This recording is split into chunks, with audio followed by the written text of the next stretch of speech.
বার্তা এক নজর, সবার খবর সমান নজর। খাদ্য উৎসবের আয়োজন ত্রিবেণী ষষ্ঠীতলা বিপ্লবী ভূপতি মজুমদার হাই স্কুলের প্রতিবারের মতো এবারও বিদ্যালয়ে খাদ্য উৎসবের আয়োজন করা হয়।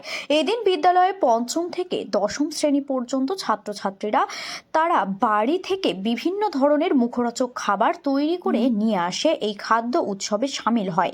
এর পাশাপাশি বিশেষ চাহিদা সম্পন্ন ছাত্রছাত্রীদের মায়েরা এবং বিদ্যালয়ের টিচার ইনচার্জ সায়ন্তনী বর্মন বাড়ি থেকে নিজের হাতে তৈরি করে বিভিন্ন ধরনের খাবার তৈরি করে এনে ছাত্রছাত্রীদের সঙ্গে খাদ্য উৎসবে যোগ দেন। তবে বাজারে বিভিন্ন খাবারের দাম বেশি থাকলেও এদিন বিদ্যালয়ে সব খাবারের দাম ছিল একদম কম। খাদ্য উৎসবে ছিল biryani, fried rice, chowmein, momo, ঘুগনি, স্যুপ, ফুচকা, ভেজিটেবল চপ, মুড়ি, চানাচুর, লজেন্স, চা, বিস্কুট সহ শীতের মরশুমে সবার প্রিয় সেই পিঠেও ছিল এই খাদ্য উৎসবে।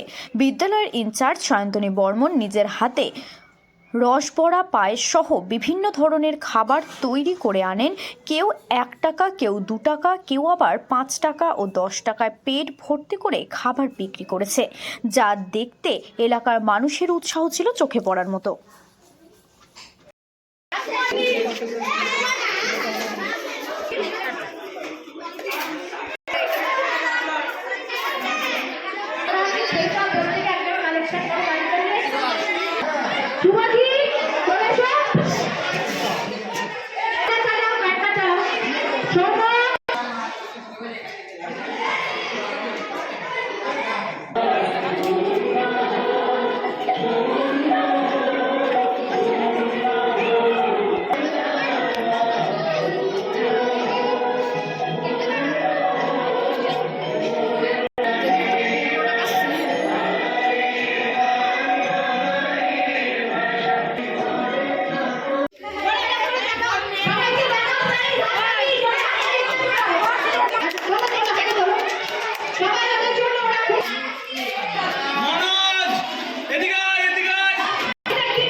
ত্রিবেণী বিপ্লবী ভূপতি মজুমদার উচ্চ বিদ্যালয় প্রতি বছরের ন্যায় এবার ছিল আমাদের যে ফুড স্টল প্রতি বছর প্রতিদিন আমাদের বিদ্যালয়ে পড়াশোনা হয়, তার মধ্যে আজকের দিনটা আমরা অন্যরকমভাবে একটু কাটাই। মানে বইয়ের ব্যাগকে সরিয়ে রেখে আর কি প্লেট ধরে খাওয়ার ব্যবস্থা হবে। আজকে এই শীতের মরশুমে পিঠে পুলি দিয়েছিল, নানা রকম ধরনের পিঠে দিয়েছিল, ভাজা পিঠে, পাটিসাপটা, এ সমস্ত ছিল। তাছাড়া স্টল ছিল, অনেকগুলো স্টল ছিল। একটা স্টলে ছিল যেমন মুড়ি, ঝালমুড়ি, এ সমস্ত ছিল, ফুচকা ছিল, এদিকে ফ্রুট জুস ছিল, এদিকে বিরিয়ানি ছিল। এরা এমনকি বহু বছর ধরে খাদ্য উৎসব হচ্ছে, আজকে দেখলাম একদম ছাত্রছাত্রীরা নিজের হাতে খাবার তৈরি করেছে, কি বলবেন? প্রথমেই বলি যে আজকে আমি অন্য ভূমিকায়, এখানে আমি ওদের সঙ্গেই একদম বেঞ্চ সাজিয়ে খাবার বানিয়ে এনে বসে পড়েছি। আজকে আমি ওদের একজন বন্ধু, পরামর্শদাতা হিসেবে কাজ করছি।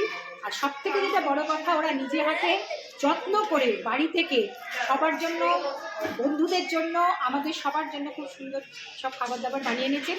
এবং আমার পাশে যে দুজন মাকে দেখছেন, দুজনেই বাচ্চাই স্পেশাল চাইল্ড।